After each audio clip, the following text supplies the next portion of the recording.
എന്തുകൊണ്ടാണ് AIIMS IIT ഒക്കെ പോലത്തെ ടോപ്പ് കോളേജസിൽ കേരളത്തെ സ്റ്റുഡൻസ് കുറവ്? ആൻഡ് ഇതിക്കൊക്കെ കയറാൻ എടുക്കുന്ന ഒരു എൻട്രൻസ് എക്സാംസ് ഉണ്ട്. ഇപ്പോൾ എയിംസൊക്കെ ആണെങ്കിൽ നീറ്റ് എക്സാം, അല്ലെങ്കിൽ IITക്ക് ആണെങ്കിൽ JEE എക്സാംസ്. ഇതിലൊക്കെ എന്തുകൊണ്ടാണ് നമ്മൾ കേരളത്തെ സ്റ്റുഡൻസിൻ്റെ പെർഫോമൻസ് വളരെ പുവറാവുന്നത്? അതിനുള്ള ഉത്തരം നിങ്ങൾ ഈ വീഡിയോ ഫുള്ള് കണ്ടു കഴിഞ്ഞാൽ നിങ്ങൾക്ക് മനസ്സിലാവും. ഇപ്പോൾ നമ്മുടെ എയിംസ് ഡൽഹി, ഇപ്പോൾ ഞാൻ എയിംസ് ഡൽഹിയിൽ ഇപ്പോൾ ഫൈനൽ ഇയർ പാസ്സായിട്ട് ഇൻറ്റേൺഷിപ്പ് ചെയ്തുകൊണ്ടിരിക്കുക കേട്ടോ.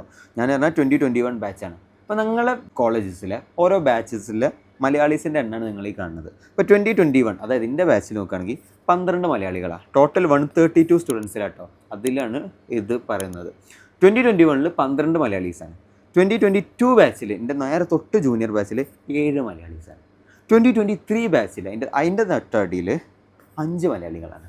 2024 6 മലയാളികളാണ്. ഇനി വരട്ടെ 2025 വരട്ടെ. അതാണ് ഏറ്റവും വലിയ സങ്കടം ഉണ്ടാക്കുന്ന കാര്യം. ഒറ്റൊരു മലയാളിയാണ് വന്നിട്ടുള്ളത്. നിങ്ങളൊന്ന് ആലോചിച്ച് നോക്കാം, 132 കുട്ടികൾ ഇതിൽ ഒറ്റൊരു മലയാളിയാണ് വന്നിട്ടുള്ളത്. ഇപ്പോൾ നിങ്ങളൊരു എൻ്റെ ബാച്ചിൻ്റെ താഴോട്ട് നോക്കുകയാണെങ്കിൽ ഒരു ആവറേജ് എന്ന് പറഞ്ഞാൽ ഒരു 4 to 5 മലയാളീസാണ് 132 സ്റ്റുഡൻസിൽ വരുന്നത്. ഇതിന് ഓപ്പോസിറ്റായിട്ട് നിങ്ങളിപ്പോൾ തെലങ്കാനത്തെ നോർത്ത് ഇന്ത്യക്ക് നോക്കുകയാണെങ്കിൽ, അല്ലെങ്കിൽ തെലങ്കാനത്തെ സ്റ്റുഡൻസ്, മെയിൻലി തെലങ്കാനത്തെ സ്റ്റുഡൻസൊക്കെ ഇവിടെ പറഞ്ഞാൽ ഒരു ബാച്ചിൽ തന്നെ 20-30 കുട്ടികളാണ് ഒരൊറ്റ ബാച്ചിൽ. ഇനിയിപ്പോൾ അല്ലെങ്കിൽ രാജസ്ഥാനികൾ, പഞ്ചാബികൾ, ഇവരൊക്കെ അതേപോലെ തന്നെ ഹ്യൂജ് എമൗണ്ടിലാണ് വരുന്നത്. നമ്മളെ കേരളക്കാർ ഇങ്ങനെ കുറഞ്ഞു വരുന്നു. ഇനിയിപ്പോൾ ഇത് വെറും എയിംസിൻ്റെ കാര്യമില്ല കേട്ടോ. ഇപ്പോൾ JEE മെയിൻ, JEE അഡ്വാൻസിലൊക്കെ കിട്ടുന്ന top all India ranks, top AIRs നിങ്ങൾ നോക്കുകയാണെങ്കിൽ അതിലും മലയാളീസ് വളരെ കുറവാണ്. ഇപ്പോൾ ഇതിലൊക്കെ ടോപ്പ് റാങ്ക് കിട്ടിയിട്ട് IIT Bombay, IIT Delhi, IIT മദ്രാസിലൊക്കെ കമ്പ്യൂട്ടർ സയൻസ് ബാച്ചിലോട്ടൊക്കെ അങ്ങനെ ഒരു ടോപ്പ് ബ്രാഞ്ചസിലൊക്കെ നോക്കുകയാണെങ്കിൽ മലയാളീസിൻ്റെ എണ്ണം വളരെ കുറവാണ്. അവിടെ ഇതേ പറഞ്ഞ പോലെ തന്നെ നോർത്ത് ഇന്ത്യക്കാരും പിന്നെ ഞാൻ നേരത്തെ പറഞ്ഞ പോലെ ഈ തെലുങ്കന്മാരൊക്കെയാണ് വളരെ കൂടുതൽ.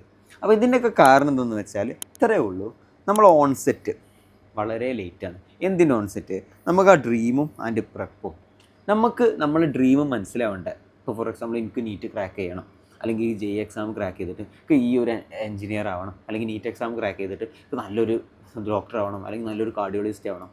ഈ ഒരു ഡ്രീം വരെ എടുക്കുന്ന ടൈം ആൻഡ് അതേപോലെ തന്നെ ആ ഒരു പ്രപ്പ്, ഈ ഒരു ഡ്രീമിന് വേണ്ടിയുള്ള പ്രപ്പ്. ഓക്കെ, എനിക്ക് മനസ്സിലായി എനിക്ക് നീറ്റ് എക്സാം ക്രാക്ക് ചെയ്യണം. എന്നിട്ട് ഞാൻ ഈ നീറ്റ് എക്സാമിൻ്റെ ആ ഒരു പ്രപ്പ് തുടങ്ങാൻ എടുക്കുന്ന ഈ ഒരു ഓൺസെറ്റ് എന്ന് പറഞ്ഞാൽ നമ്മൾ കേരളത്തെ സ്റ്റുഡൻസിന് വളരെ ലേറ്റാണ്. ഇപ്പോൾ നോക്കുകയാണെങ്കിൽ +2 കഴിഞ്ഞിട്ടൊക്കെയാണ് പല സ്റ്റുഡൻസിനും ഞാൻ നീറ്റ് എക്സാം എഴുതണം, അല്ലെങ്കിൽ JEE എക്സാം എഴുതുക എന്നുള്ളൊരു സാധനമൊക്കെ എടുക്കണം. ഇനി നേരെ മറിച്ച് ഞാൻ നേരത്തെ പറഞ്ഞ സ്ഥലങ്ങളുണ്ടല്ലോ, തെലുങ്കന്മാർ അല്ലെങ്കിൽ ബാക്കി നോർത്ത് ഇന്ത്യൻ സ്റ്റേറ്റ്സ് ഒക്കെ ഉണ്ടല്ലോ, ഇവരെ പറഞ്ഞാൽ ക്ലാസ് 7th അല്ലെങ്കിൽ ക്ലാസ് 6th എന്നൊക്കെ തന്നെ ഇവർക്ക് മനസ്സിലാവും. ഓക്കെ, എനിക്ക് എയിം നീറ്റ് എക്സാം ക്രാക്ക് ചെയ്യലാണ്, അല്ലെങ്കിൽ JEE എക്സാം ക്രാക്ക് ചെയ്യലാണ് എന്നുള്ള ഒരു സാധനം മനസ്സിലാക്കിയിട്ട് അതിന് വേണ്ടിയുള്ള ആ ഒരു പ്രിപ്പറേഷൻ്റെ ഓൺസെറ്റും അവർ വളരെ നേരത്തെയാണ്. ഇതുകൊണ്ടാണ് ഞാൻ നേരത്തെ പറഞ്ഞ സ്റ്റേറ്റ്സൊക്കെ കേരളത്തിനെ കമ്പയർ ചെയ്യുമ്പോൾ ഈ ഒരു എൻട്രൻസ് എക്സാം ഫീൽഡിൽ ഭയങ്കര ഡൊമിനേറ്റ് ചെയ്ത് നിൽക്കാനുള്ള കാരണം. ഇപ്പോൾ ഒരു എൻട്രൻസ് എക്സാം ക്രാക്ക് ചെയ്യുക എന്ന് പറഞ്ഞാൽ നിങ്ങൾക്കറിയാലോ, ആദ്യം നമ്മൾ ഈ ജസ്റ്റ് ബേസിക്സ് ബിൽഡ് ചെയ്തിട്ട് അതിൻ്റെ ആപ്ലിക്കേഷനും കൂടെ നല്ല വൃത്തിക്ക് പഠിക്കണം. ഇപ്പോൾ ബോർഡ് എക്സാമിനൊക്കെ പ്രിപ്പയർ ചെയ്യണ പോലെ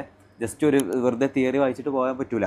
ആ തിയറി വായിച്ചിട്ട് അത് പക്കാക്കിച്ചിട്ട് ആ കോൺസെപ്റ്റ് 100% മനസ്സിലാക്കിയിട്ട് അതിൻ്റെ ഒരു അപ്ലിക്കേഷന് നല്ല വൃത്തിക്ക് ചെയ്യണം. ഇപ്പോൾ ഞാൻ നേരത്തെ പറഞ്ഞ സ്റ്റേറ്റ്സൊക്കെ ഉണ്ടല്ലോ, അവർ ചെയ്യണമെന്ന് വെച്ചാൽ അവർ യങ്ങർ ഏജിൽ തന്നെ, ഞാൻ നേരത്തെ പറഞ്ഞ പോലത്തെ ക്ലാസ് 6th, 7th, 8th തന്നെ എന്താ വെച്ചാൽ ഇതിന് വേണ്ടിയുള്ള ആ ബേസിക്സ് അവർ അടിപൊളിയാക്കി കൊണ്ടുവരും. ബേസിക്സ് മാത്രമല്ല, ഈ ബേസിക്സ് അടിപൊളിയാക്കുന്ന ഒപ്പം തന്നെ അവർ മാത്തമാറ്റിക്കൽ സ്കിൽസും അവർ ഇമ്പ്രൂവ് ചെയ്യും. ഈ മാത്തമാറ്റിക്കൽ സ്കിൽസ് ഇമ്പ്രൂവ് ചെയ്യുമ്പോൾ അത് ഇൻഡയറക്റ്റ്ലി എന്താണ്, ഞാൻ നേരത്തെ പറഞ്ഞ ആ ആപ്ലിക്കേഷൻ ഉണ്ടല്ലോ, ആപ്ലിക്കേഷനും നിങ്ങൾക്ക് ഭയങ്കര ഹെൽപ്പ് കിട്ടും. അപ്പോൾ ഇത് ഇവർ ചെയ്യണ സമയം എന്ന് പറഞ്ഞാൽ ഇവരെ വളരെ യങ്ങർ ഏജിലാണ്. അപ്പോൾ എന്താ വെച്ചാൽ നീറ്റ് JEE പ്രപ്പ് സ്റ്റാർട്ട് ചെയ്യണം, ഭയങ്കര സീരിയസ് ആയിട്ട് സ്റ്റാർട്ട് ചെയ്യുന്ന സമയത്ത് അവർ നേരെ പോകും അഡ്വാൻസ്ഡ് ലെവലിലേക്കാവും. കാരണം ബേസിക്സും ആ ഒരു കാര്യങ്ങളൊക്കെ അവർ ആദ്യമേ സെറ്റാക്കി വെച്ചിട്ടുണ്ടാവും. അപ്പോൾ അവരെ നീറ്റ് JEE കോറായിട്ട് പ്രിപ്പയർ ചെയ്യുന്ന ടൈമിൽ അവർക്ക് ഞാൻ ബേസിക്സും കാര്യങ്ങളൊന്നും സെറ്റാക്കാനില്ല.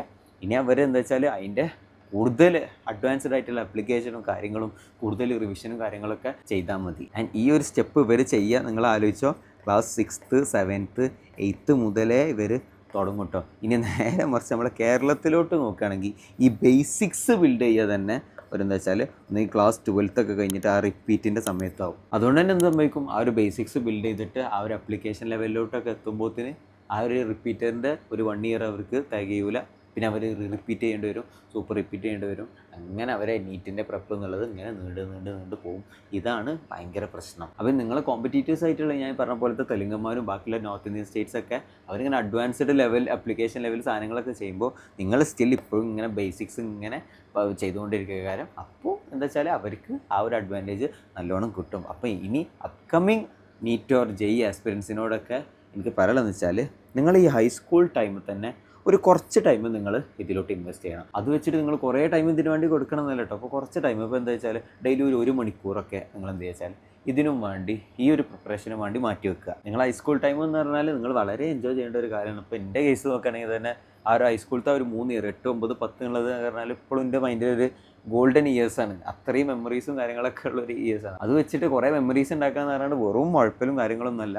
നിങ്ങളിങ്ങനെ സീരിയസ് ആയിട്ട് ഇങ്ങനെ നീറ്റ് എക്സാം ക്രാക്ക് ചെയ്യണം, ജെ എക്സാം ക്രാക്ക് ചെയ്യണം എന്നൊക്കെ ഉണ്ടെങ്കിൽ ഈ ടൈമിൽ തന്നെ നിങ്ങൾ കുറച്ച് ടൈം ഇങ്ങനെ ഇതിനു വേണ്ടി കൊടുത്തിട്ട് നിങ്ങളെ ബേസിക്സും കാര്യങ്ങളൊക്കെ അടിപൊളിയാക്കി വന്നാൽ ഞാൻ പറയട്ടെ, നിങ്ങൾ കുറച്ച് കഴിഞ്ഞിട്ട് എന്നെ താങ്ക് ചെയ്യും. നിങ്ങൾ ശരിക്കും മനസ്സുകൊണ്ട് എനിക്ക് നന്ദി പറയും. ആൻഡ് ആ ഒരു റിഗ്രറ്റ് ഉണ്ടാവില്ല. അപ്പോൾ പല സ്റ്റുഡൻസിനും ഞാൻ കണ്ടുപോകുന്നു അവരിങ്ങനെ കിടന്ന് വിറക്കാവും. കാരണം എന്ന് വെച്ചാൽ അവർക്ക് ബേസിക്സ് മുതൽ സെറ്റാക്കി വരണം. അപ്പോൾ അവരെ മൈൻഡിൽ വരാൻ പോകുന്ന റിഗ്രറ്റ് ഉണ്ട്.